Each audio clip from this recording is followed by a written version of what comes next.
Assalamualaikum warahmatullahi wabarakatuh. Nah, kali ini penulis mau bahas soal gimana seandainya ulasan penulis soal oli-oli ini, terutama yang oli resmi ya, itu disampaikan ke Yamaha, ke Honda gitu ya. Jadi ada sih yang bicara bahwa awas ya, nanti tak screenshot pernyataan tersebut, tak tunjukin video tersebut ke Yamaha sama Mitsubishi, karena penulis ngomong oli Yamaha dan Mitsubishi itu jelek.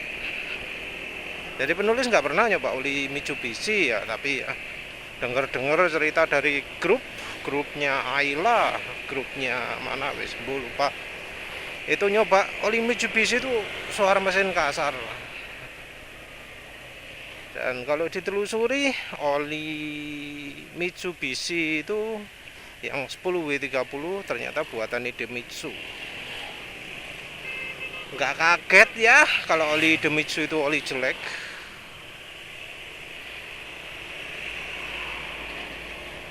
Nggak kaget.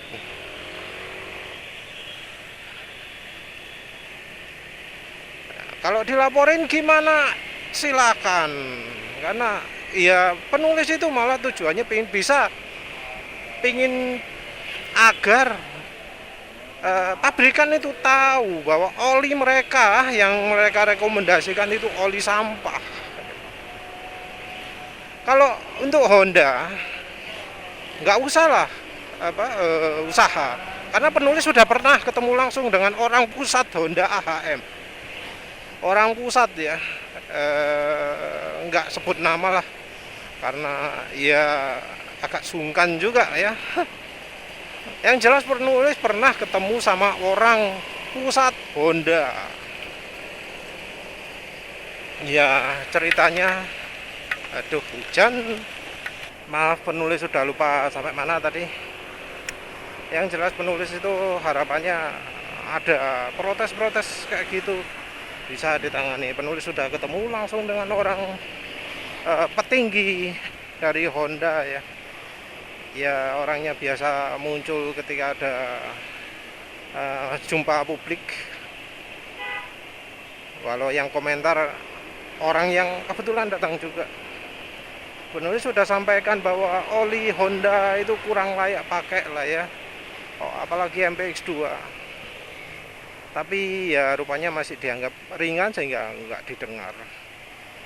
Ya wajar sih, karena ya keluhan konsumen langsung seperti PCX 160 rembes saja dianggap normal ya. Apalagi kalau cuma oli bikin suara mesin kasar, gak direken belas. Nah ini kebetulan ada bro yang mau menyampaikan ke Yamaha, ya silahkan lah ya. Silahkan, bagus sekali malah. Tapi ya penulis ragu juga apa benar dia bisa beneran nyampe ke Yamaha, mau ngomong ke siapa gitu.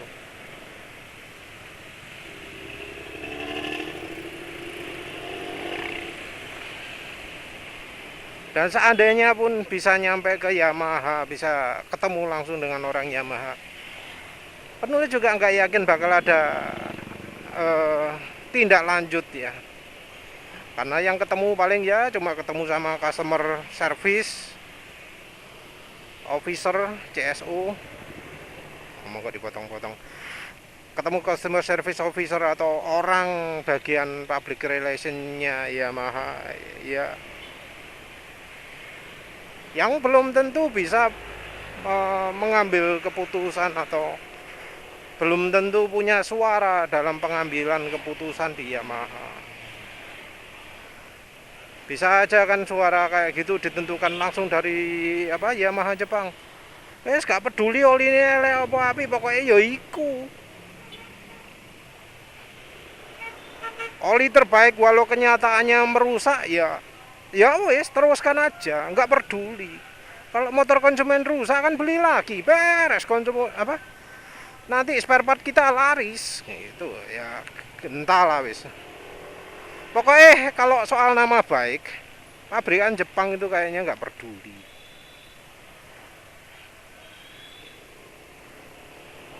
Ya kan itu semua bisa ditutup dengan iklan, dengan apa?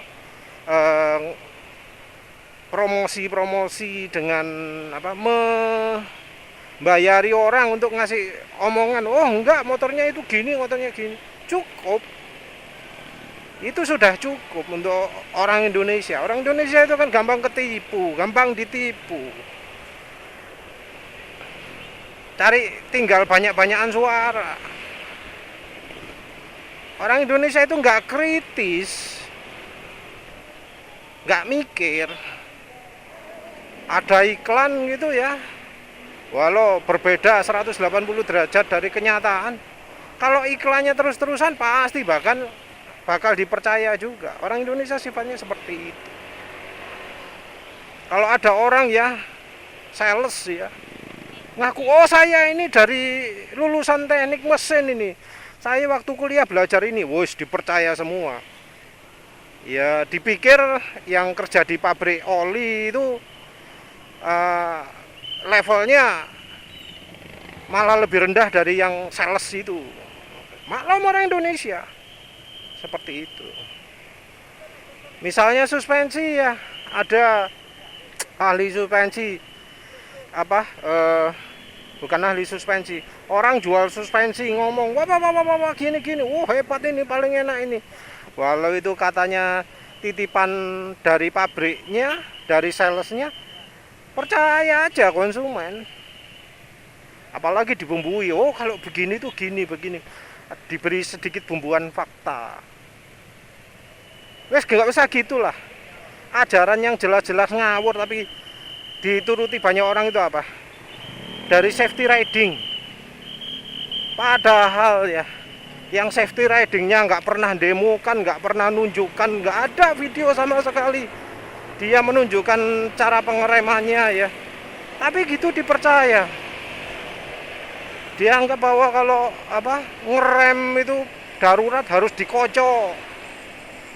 Kecepatan di atas 100 yang dipakai gitu. Itu dipercaya, padahal kalau dibuktikan sendiri matilah orangnya.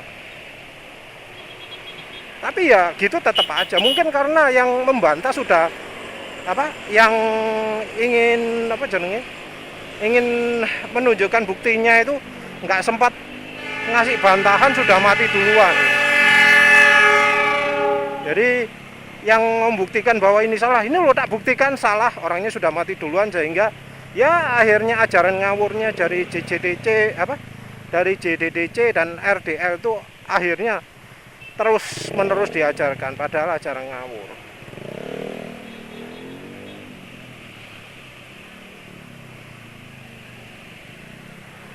Ya sama lah seperti itu. Nah ini cuma kebetulan soal oli, kebetulan soal engine flash juga. Jadi banyak loh ya orang yang ngomong oli standar itu oli bagus. Tapi ketika ditanya, mereka sudah pernah pakai oli ini belum? Sudah pernah pakai oli ini belum? Jawabannya adalah belum. Jadi mereka ngomong bagus itu nggak pernah membandingkan oli.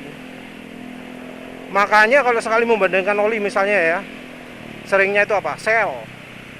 Wah saya pakai Shell Avance Ultra, saya pakai Shell AX5, saya pakai Shell HX7, saya pakai Shell Rimua, saya pakai Shell Rotella. Wah enak sekali mesinnya itu, sip banget olinya itu. Kok bisa ngomong enak? Taunya dari mana mas? Selama ini pakai oli apa? Gitu ya. Kalau ditanya ya, jawabannya apa? Wah itu saya biasanya pakai Shell pakai oli resmi. Wah beda jauh kalau pakai Shell itu daripada oli resmi. Wah enak sekali oli Shell. Ya kayak gitulah kira-kira. Ya memang ya, saking rendahnya oli rekomendasi, saking rendahnya oli resmi, Saking jeleknya oli resmi, banyak sekali, sering sekali penulis itu baca komentar seperti itu. Jadi ada yang membela mereknya tuh, motor saya nggak apa-apa mas, awet bagus. Pernah turun mesin nggak? Ya pernah, tapi bukan gara-gara oli mas. Turun mesin itu gara-gara bearingnya tok oblak, wes itu tok. Berapa kali mas? 3 kali, 3 kali tok saya itu pernah turun mesin. Nah, cuma 3 kali saya turun mesin cuma gara-gara bearing, bukan gara-gara oli. Iya, penulis mau ngomong gimana ya kalau sampai kayak gitu. Jadi turun mesinnya gara-gara bearing oblak itu dipikir bukan gara-gara oli ya. Entah gara-gara apa itu.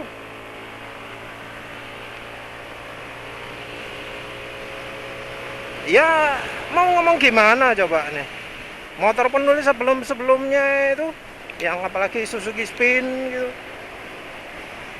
nggak pernah ya turun mesin gara-gara bearing oblak macam-macam gitu. 9 tahun penulis punya, nggak pernah melakukan engine flush, olinya ganti-ganti merek terus karena nyoba-nyoba oli juga, nyari oli yang terbaik. Nah itu, tapi ya nggak pernah turun mesin. Acuannya standarnya penulis bingung lah ya. Nggak apa-apanya itu nggak apa-apa dalam hal apa gitu. Seringkali yang mereka omongkan nggak ada masalah, oke terus. Itu levelnya level rendah. Mesin berebet dibilang oke terus. Mesin mati-matian dibilang oke terus. Mesin nggak kencang dibilang oke terus. Penulis punya Suzuki Spin itu, masalahnya cuma waktu CVT itu penulis akui, penulis teledor dalam merawat CVT-nya harusnya minim 15.000 km sekali dilumasi. Itu kadang penulis sampai putus-putus sendiri, beltnya nggak diganti-ganti ya. Jadi saat itu penulis masih nggak ngerti. Harusnya bel itu ada umurnya. Bel itu bagian paling ringkih di motor matic. Kalau ada yang lebih ringkih dari itu masalah kualitas pabriknya ya. Kayak speedometer sering putus di Honda Beat penulis. Nah itu kualitas pabriknya.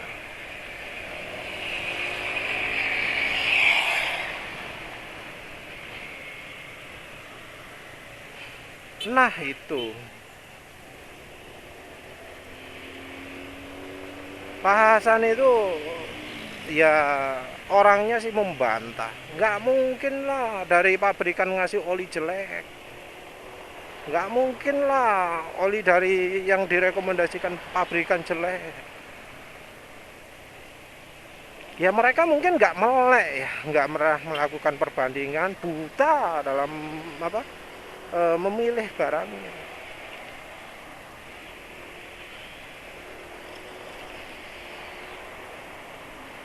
Mungkin ibarat kalau orang seumur hidup pakai Pertalite, sekalinya pakai Pertamax gimana rasanya? Oh, pasti memuji kan. Nah kira-kira kayak gitu.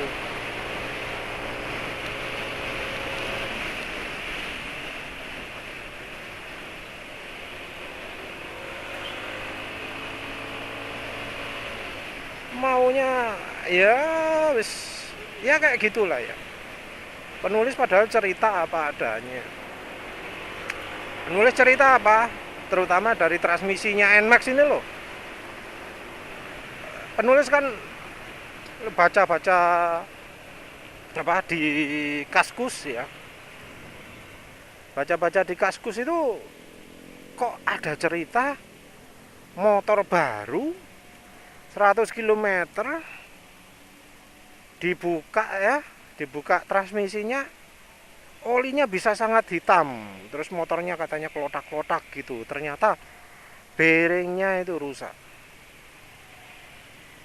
Kaget dong penulis, loh kok bisa gitu, mengapa kok sampai seperti itu? Karena saking takutnya penulis ya akhirnya penulis pun langsung drain transmisinya NMAX ini.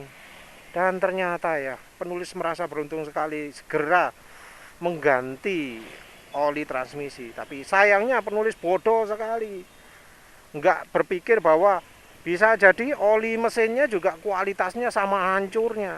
Sayangnya penulis saat itu nggak kepikiran. Harusnya tahu begitu penulis jadi waspada juga terhadap oli mesin, cuma enggak.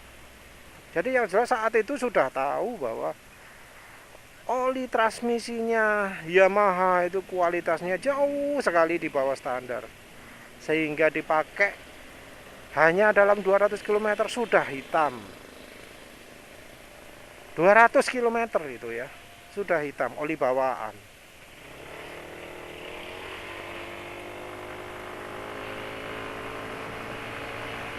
Penulis saat itu nggak kepikiran sama sekali. Harusnya kalau tahu ya oli transmisi sejelek itu, yang oli mesinnya juga pasti akan jelek.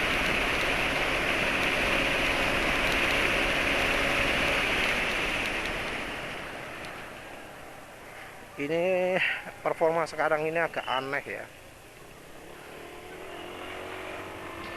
Kecepatannya akselerasinya di kecepatan tinggi nambah, akselerasi di kecepatan rendahnya nggak kerasa sama sekali, sentakannya nggak ada nih. Ambulah apa yang terjadi ya. Tapi ini masih termasuk cepet deh.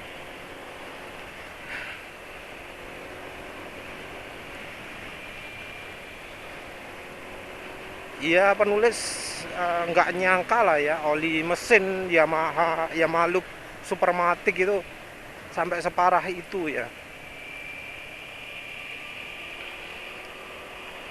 Sampai 700 itu penulis sudah nggak tahan, suara mesin sudah kasar sekali. Ya ternyata baru belakangan tahu itu ring pistonnya yang kemakan, sudah aus juga. Sebagai hasilnya motor penulis kena fuel dilution. Ini rasanya piston pun sudah baret-baret.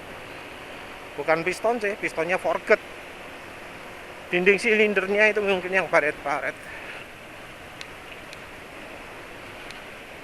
Terus yang berikutnya adalah penulis tahu bahwa 700 km itu olinya sudah hitam banget. Terus diganti Yamaha Supermatic. Penulis niat ingin ganti Pastron Techno, di drain di 1000 km berapa gitu. Sudah hitam juga, hitam sekali ya. 1100 mungkin ya. Itu sudah hitam sekali, nggak layak pakai lah. Nah ini hubungannya dengan engine flush ya. Nah, kalau oli rekomendasinya jelek, terus olinya dipaksakan dengan pemakaian yang jauh lebih lama, apa yang terjadi? Ya kerak lah ya. Emang mungkin hitam itu belum tentu olinya jelek. Tapi kalau sampai performa mesin sudah turun, kalau sampai suara mesin sudah sangat kasar, ya itu jelas tandanya oli jelek kan ya. Apalagi begitu habis diganti oli performanya nambah. Itu jelas oli sebelumnya terlalu lama ganti olinya. Nah oli kalau dipaksakan terus ya, jadi oli itu siklusnya ketika dipakai makin lama makin encer. Sesudah itu olinya rusak, oli akan makin lama makin kental. Nah kalau oli sudah mulai makin kental, ini adalah ciri terjadinya oksidasi. Jadi normalnya oli itu makin encer. Ya baik karena rusak, kena RPM, kena putaran mesin, ataupun kena fuel dilution. Nah ketika oli itu sudah tidak lagi makin encer atau berkurang, itu harus curiga kita. Jadi biasanya suara mesin makin lama makin kasar, ini kok jadi makin halus ya, makin lama makin halus. Nah itu sudah pertanda bahaya bahwa oli itu sudah mulai membentuk kerak. Kalau sudah begitu, ya sebaiknya lah harus ganti oli. Kalau dibiarkan ya menuruti rekomendasi pabrikan, diganti tiap 6.000 km 4.000 km ya, atau kalau di motor manual bisa sampai 8.000. Ya yang terjadi adalah kerak. Mungkin ya, karena itu makanya pabrikan jadi mengeluarkan engine flash karena tahu produknya jauh di bawah standar. Mungkin ada yang ngomong motornya nggak apa-apa. Penulis aslinya pingin tahu, pingin dengar sendiri, pingin cek sendiri. Bener nggak motornya nggak apa-apa itu? Atau jangan-jangan kayak yang di video sebelumnya itu ada PCX 160 suaranya amit-amit klotak tatak tatak tatak sampai hancur kayak gitu. Oh iya, motorku nggak apa-apa dalam artian motornya si iso melaku ya, walau suaranya amit-amit.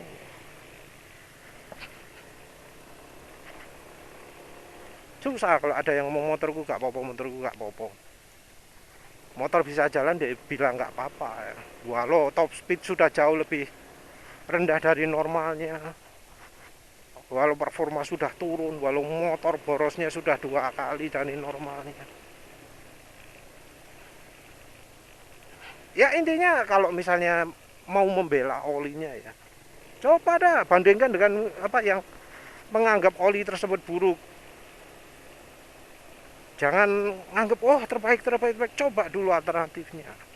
Coba rasakan bedanya. Karena kualitas oli ya, sayangnya beda jauh langit dan bumi. Ya wis lah, begitu saja ini. Kalau rekomendasi jangan milih merek Jepang lah ya untuk oli, untuk suspensi. Kalau untuk motor, mau motor apa lagi, adanya motor Jepang ya. Ya wes gitu saja. Terima kasih udah menonton. Assalamualaikum warahmatullahi wabarakatuh.